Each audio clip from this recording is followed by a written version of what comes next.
The crane was screaming like a wounded animal when Tyler found me in the break room. Red warning lights strobing across his pale face, alarm beeping every 10 seconds from the main floor.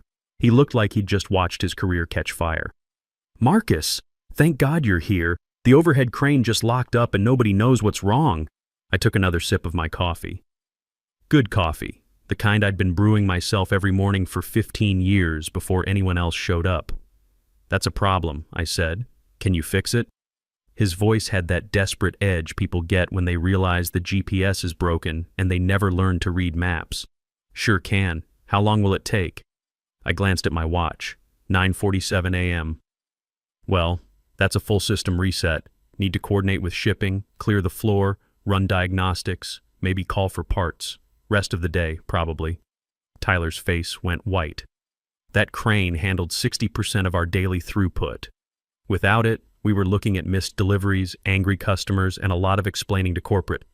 But this never happens," he stammered. "Actually, it happens every few months. I just used to catch it during the morning equipment check." "What morning equipment check?" I stood up, tossed my coffee cup in the trash, and walked toward the warehouse. "The one I used to do at 6:40 a.m., back when I arrived early." That's how Tyler Madison learned the difference between managing and actually running something. But I'm getting ahead of myself. Let me back up and tell you how this whole thing started. The name's Marcus Thompson, 48 years old.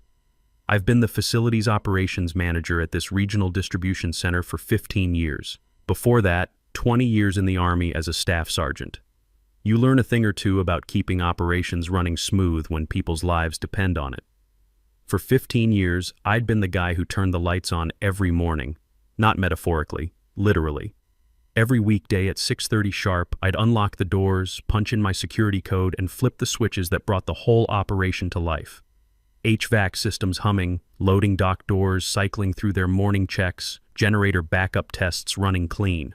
All before anyone else's truck even pulled into the parking lot. Nobody ever questioned how everything was always ready to go. They just figured the facility ran itself. By 6:45, I'd have the equipment diagnostics pulled, safety logs reviewed, and vendor access codes updated for the day's deliveries. The crane calibration that prevented exactly the kind of failure Tyler was staring at right now, that happened at 6:40, every single morning. This isn't some feel-good story about military values or dedication. This is about what happens when some hotshot kid thinks he knows better than the guy who's been keeping the wheels turning since before he graduated high school. Tyler Madison, 29 years old, MBA from some fancy school, brought in as our new regional operations director. Corporate sent him down like a Christmas present nobody asked for. 3-piece suits, designer watch, the kind of confidence you only get from never having to fix something with your own hands. He'd arrived 3 weeks ago with all the enthusiasm of a new convert. First week was spent assessing operational flows and identifying optimization opportunities. Week 2 brought alignment meetings where he used the word synergy so many times I started keeping count, got up to 23 in 1 hour. But it was week 3 when Tyler decided I was the problem. I'd been checking the loading dock hydraulics, routine maintenance that keeps us from having a 10-ton door crash down on somebody's head, when I heard expensive shoes clicking on concrete. Tyler appeared in his pressed khakis and company polo, holding a tablet like it was the Constitution. "Marcus, got a minute?" "Sure thing." I wiped my hands on a shop rag and followed him to his office. He didn't offer me a seat, just leaned against his desk like he was posing for LinkedIn. The walls behind him were covered with printouts of charts and graphs I'd never seen before. Probably something about key performance indicators or productivity metrics. "So, couple of folks mentioned you come in pretty early." I nodded. 6:30. He gave this little laugh that wasn't actually a laugh. The kind managers practice in the mirror before difficult conversations. "Look, your dedication's great, don't get me wrong, but showing up at dawn kind of makes the rest of the team look bad, you know?" I waited. In the Army, you learn when to keep your mouth shut and let the other guy keep talking. Usually works out better that way. "Just trying to maintain team consistency," he continued, straightening his collar. "How about we stick to arriving at 9 with everyone else? Work smarter, not harder, right?" There it was. The kid who'd never changed a hydraulic filter in his life was telling me how to manage a facility I'd been running since he was in middle school. The same facility that hadn't had a single equipment failure, safety incident, or missed delivery in over 3 years. "Roger that," I said. He seemed pleased. like he'd just solved world hunger. Great. Glad we're on the same page. I walked out of there thinking about something my old drill sergeant used to say. Give a man enough rope and he'll hang himself with it. Tyler had just handed me the whole hardware store. See, here's what Tyler didn't understand about routines. You don't notice them until they're gone. My 6:30 arrival wasn't about showing off or making anyone look bad. It was about the 47 things that needed to happen before 9 a.m. for the day to run right. Things like unlocking vendor access gates, running equipment diagnostics, coordinating with the night security handoff, updating the daily safety briefing board, checking backup generator fuel levels, calibrating the overhead crane, resetting the loading dock pressure systems, and reviewing overnight incident reports. Little things. Critical things. The kind of stuff that doesn't make it into job descriptions because everyone assumes it just happens. Well, Tyler wanted consistency. He was about to get it. That Friday, I went home and pulled out the black composition notebook I kept for facility documentation. 15 years of notes, system quirks, equipment specifications, vendor contact information, and troubleshooting procedures that existed nowhere else.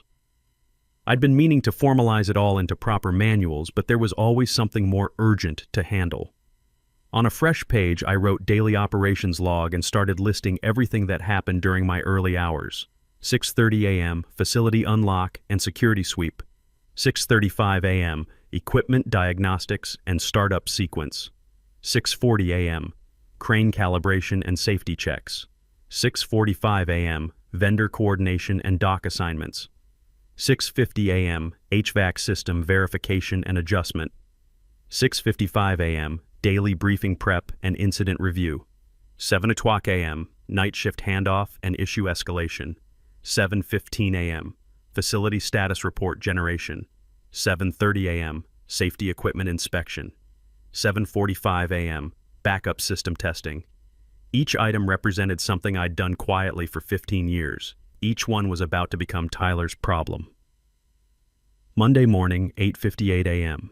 Strange feeling, sitting in my truck in the parking lot, sipping coffee I'd made at home, watching the loading dock through my windshield. For 15 years, I'd been the first one through those doors. Now I was just another employee following company policy. At exactly 9 o'clock, I walked in. The main warehouse was dim, emergency lighting only, because the full system startup I usually triggered at 6:35 hadn't happened. The loading dock control panel blinked red error codes like an angry Christmas tree. Hydraulic pressure warning, door alignment fault, backup generator offline. I walked right past it all. "Morning, Marcus," called Jerry from the day crew, heading toward his forklift. "Dock 3's acting up again. You want me to call maintenance?" "Better check with Tyler on that," I said, keeping my pace steady. "He's handling operational decisions now." Jerry looked confused but shrugged and kept walking. I took the long way to my office, past the vendor staging area where 3 delivery trucks were already backed up because nobody had unlocked the access gates. Past the safety station where yesterday's incident report sat unprocessed because I hadn't done the morning review that kept us in OSHA compliance. Past the main electrical panel where a yellow warning light indicated the backup generator hadn't completed its weekly test cycle. Tyler's door was closed, probably reviewing his analytics dashboards while the real world fell apart outside his window. I powered up my computer and waited for it to boot, something that usually happened while most people were still brushing their teeth. No early equipment checks, no vendor coordination calls, no safety briefing updates. The facility status report that typically landed on Tyler's desk by 7:15 didn't exist. Not until well after 9 o'clock anyway. Around 9:30, Tyler strolled past my office holding his tablet, looking like a man who thought the world ran on PowerPoint presentations. His confident stride from 3 weeks ago had developed a slight hitch, like someone walking on ice they couldn't see. "Hey Marcus, when you get a chance, could you prioritize the morning briefing? Some of the supervisors are asking about dock availability." I looked up from my computer screen. "The 9 a.m. briefing?" "Well, whenever you usually do it. I usually did it at 6:45, but that was when I arrived at 6:30. His smile flickered for just a second, like a fluorescent bulb going bad. Then he nodded and walked away. By 10 a.m., Shift Supervisor Pete was at my desk asking why the hydraulic pressure readings weren't updated on the daily board. By 11, Lisa from shipping wanted to know where the vendor delivery schedule was. By noon, 3 different people had asked about equipment that was showing offline in the system because nobody had run the morning diagnostic cycle. I just kept typing, doing exactly what was in my job description. Nothing more, nothing less. Around 1 p.m. I heard Tyler's voice echoing from the warehouse floor. He was talking to Jerry, and his tone had lost that casual confidence from the morning. "What do you mean the crane's been acting funny all day?" "Just little things," Jerry replied. "Stutters when it picks up a heavy load. Makes this grinding noise when it swivels left. Nothing major, but Marcus usually catches that stuff before it becomes a problem." "Well, why didn't you tell me earlier? Figured you knew." "Marcus always handles the equipment stuff." I opened my notebook and added the first entry under consequences observed. Crane performance degradation, no morning calibration performed.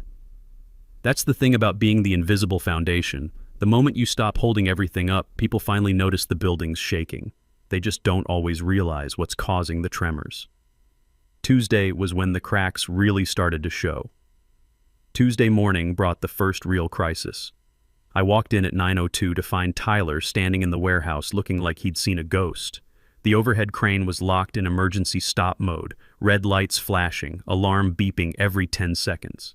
A forklift operator stood nearby looking confused, and 3 shipping supervisors were clustered around the control panel like mourners at a funeral. This was the scene I'd started the story with, but now you understand how we got here. Marcus, thank God.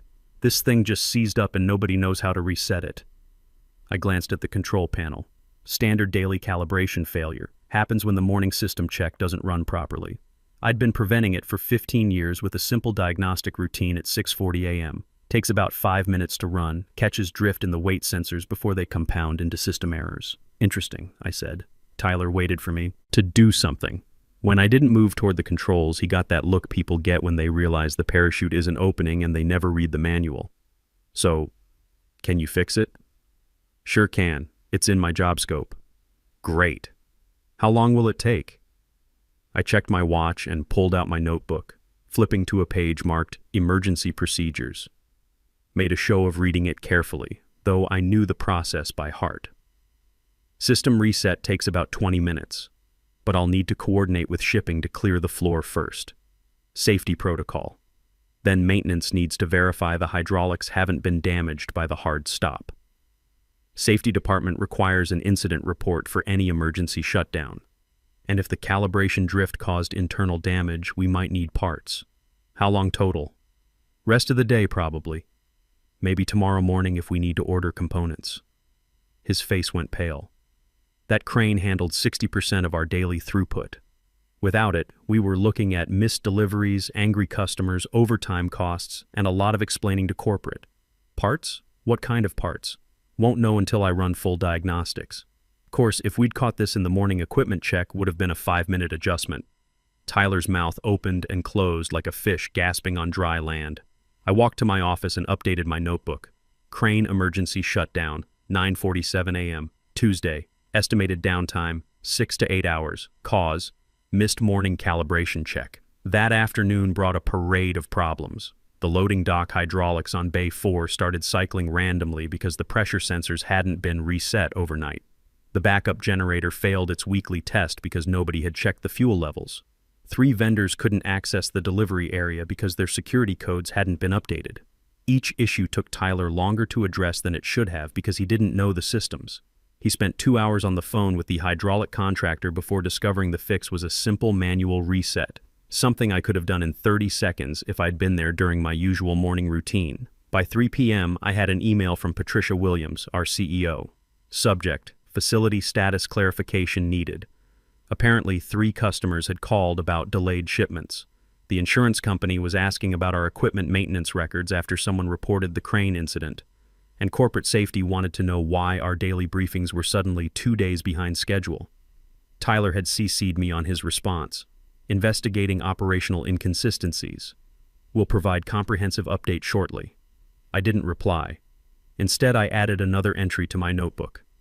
Executive inquiry. Operational failures attributed to inconsistencies by management. Wednesday morning, my phone started buzzing at 6:45. Tyler's name on the caller ID. I watched it ring 4 times, then go to voicemail. He called back at 6:52, then 7:03, then 7:18, each voicemail more frantic than the last. First, message. Hey Marcus, could you give me a call when you get this? Second, Marcus, we've got some equipment issues this morning. Need you to come in early if possible. Third, Marcus, this is urgent. The whole system's going crazy, and I can't figure out what's wrong.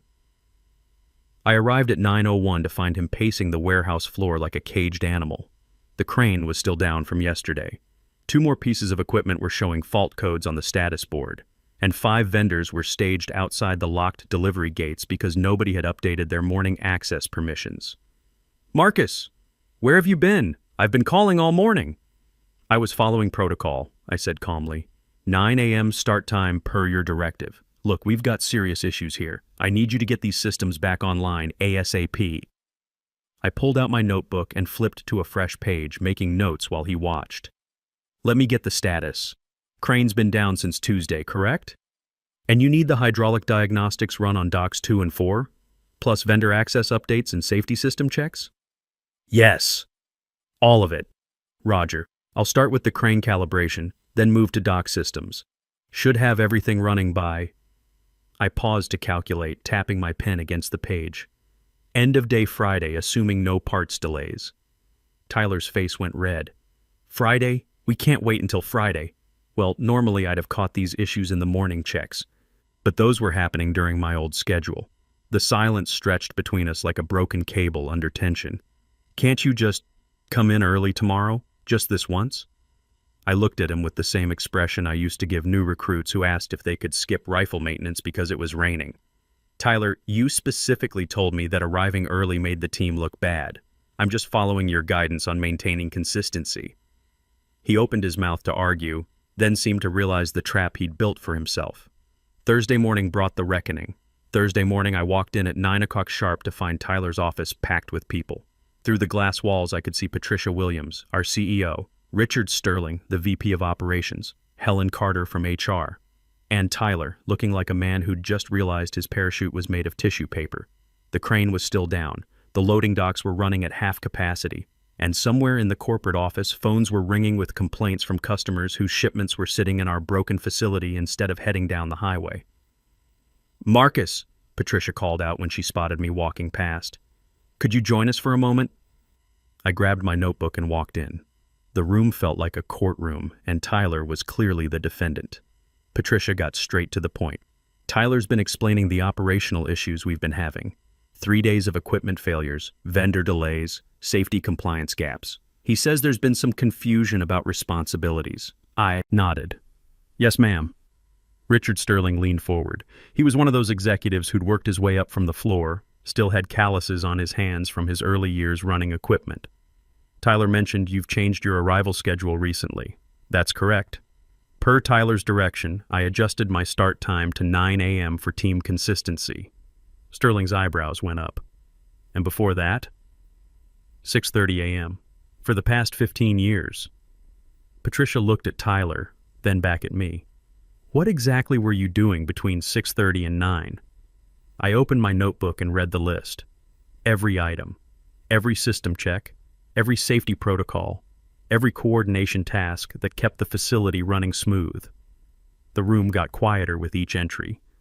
Equipment diagnostics and startup sequence, I read, crane calibration and safety checks, vendor coordination and dock assignments, HVAC system verification, backup generator testing, daily briefing preparation, night shift handoff and issue escalation, facility status report generation, safety equipment inspection. When I finished, you could have heard a pin drop on carpet. Patricia asked, did anyone else know about these procedures? No, ma'am. They weren't in any manual, just things that needed doing. Tyler tried to rally, his voice pitched higher than usual. The thing is, we need to modernize these processes. Can't have everything depending on one person's unofficial procedures. Patricia's voice went ice cold. Unofficial procedures? Marcus, how long have you been preventing these equipment failures? 15 years, ma'am, since the day I started. Sterling pulled out his phone and started scrolling through data. I'm looking at our maintenance records. We've had exactly 0 crane failures in the past decade. Our safety rating is 99.7%. Customer complaint rate under 2%. Facility uptime consistently above industry standard. The room went dead silent except for the distant beeping of that crane alarm that had been going off for 3 days straight. Patricia turned to Tyler. "You told a 15-year employee to stop doing the job that's kept this facility operational?" Tyler's mouth moved, but no words came out. He looked like he was trying to solve calculus with crayons. "Furthermore," Sterling continued, "according to our productivity metrics, this facility has been one of our top performers for the past 5 years. 0 safety incidents, minimal downtime, exceptional customer satisfaction scores." Patricia stood up. "Helen, I need to see Tyler in HR immediately. Richard, start documenting all of Marcus's procedures right now. We need this knowledge preserved properly." She turned to me. "Marcus, I owe you an apology. We clearly misunderstood how this facility actually operates." After everyone else filed out, Patricia stayed behind. "How long would it take to get everything back to normal?" she asked. "If I start tomorrow at 6:30? 2 days to catch up on deferred maintenance, maybe 3 to get all vendor relationships back on track?" She nodded. "Consider it approved. And, Marcus, we're going to need you to train someone on these procedures. Can't have all this institutional knowledge sitting with one person." "Happy to, ma'am. Just need the right person who understands that some things can't be learned from a PowerPoint presentation." She almost smiled at that. "I think we can find someone." "Tyler?" Never saw him again after that HR meeting. Heard through the grapevine that he'd been transitioned to other opportunities. Corporate speak for "don't let the door hit you on the way out." 6 months later, I'm training Carl Brooks, 25 years old, fresh out of technical school, but with the right attitude. He asks good questions, takes notes, doesn't assume he knows better than 15 years of experience. "Why do you check the crane calibration first thing?" he asked me yesterday morning. "Because if it drifts overnight and you don't catch it, you're looking at a seized system by noon." Learned that the hard way in my second week here. He wrote it down just like he writes down everything else I teach him. The facility's humming along smooth as ever. Equipment failures back down to practically 0, safety rating holding steady. And every morning when I flip those switches and watch the place come to life, I remember what my old drill sergeant used to say. The most dangerous person in any organization is the one who thinks they know better than the person actually doing the job. Tyler learned that lesson the hard way. Me? I just kept doing what I'd always done, keeping the lights on for everyone else. Sometimes the best revenge is just letting people see what happens when you stop cleaning up their messes. Turns out when you take away the foundation, the whole building comes down pretty quick. And that's how a fancy MBA learned that some things you can't optimize, analyze, or synergize. Sometimes you just need the guy who knows where all the switches are.